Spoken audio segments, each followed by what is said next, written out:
প্রতিদিনের চাইতে একটু ডিফারেন্ট ওয়েতে আজকে চিকেনটা রান্না করেছি। খুবই টেস্টি হয়েছিল, সবাই খুবই প্রশংসা করেছিল। কিভাবে রান্না করেছি সেটাই আজকে আপনাদের সাথে শেয়ার করব। প্রথমে আমি একটু তেলের মধ্যে যে চিকেনটা কেটে বেছে ধুয়ে রেখেছিলাম, সে চিকেনটা আমি তেলের মধ্যে দিয়ে দিচ্ছি। চিকেনটা আমি খুব ভালোভাবে তেলের মধ্যে একটু ভেজে নেব। খুব বেশি ভাজবো না, খুব বেশি ভাজলে একটু শক্ত হয়ে যাবে। জাস্ট একটু ৫ থেকে ১০ মিনিট পর্যন্তই আমি ভাজবো। ভাজার পর আমি চিকেনটা উঠিয়ে রাখবো। ওঠার পর আমি এখানে যেটা করব, আমি এখানে কোনো কাঁচা পেঁয়াজ বা কাঁচা টমেটো ব্যবহার করব না। যে আমি এটা গ্রেভি করব, চিকেন গ্রেভি। সো আমি এখানে এই যে পেঁয়াজ আর টমেটো আছে, এইগুলোকে সাথে ২টা কাঁচামরিচ দিয়ে এই দুটোকে আমি এই চিকেন যে তেলের মধ্যে ভেজেছিলাম সেই তেলের মধ্যেই আমি এই সবগুলো উপকরণ ভেজে নিব। ভেজে নেওয়ার পর আমি উঠিয়ে এটাকে ব্লেন্ড করব।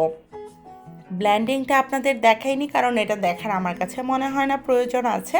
আপনারা এটাকে ব্লেন্ড করে নেবেন। বিশ্বাস করেন, এটা যে খেতে এত টেস্টি হয়েছিল, মানে যদি না করেন, না খান, তাহলে বুঝতে পারবেন না। অবশ্যই আমি বলবো এটা একবার হলেও ট্রাই করবেন। আর যারা ট্রাই করেছেন তাদের তো কোনো কথাই নাই।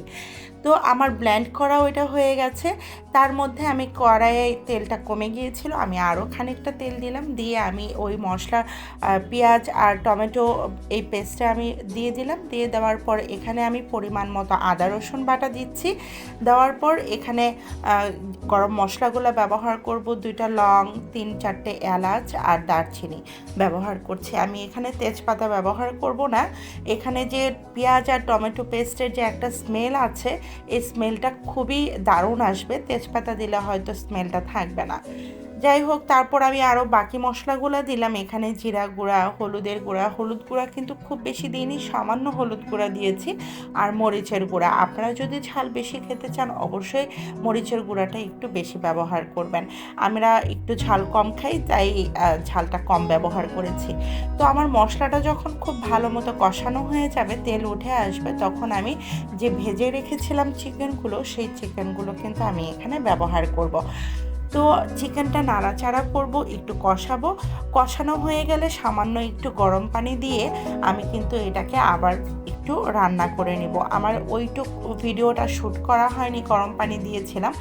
তো আমার দেখেন চিকেনটা কিন্তু মোটামুটি হয়ে গেছে। আমি যেহেতু গ্রেভি রাখবো, আমি কিন্তু গ্রেভির মতো করেই রেখেছি, খুব বেশি শুকাইনি, আবার খুব বেশি ঝোল রাখিনি।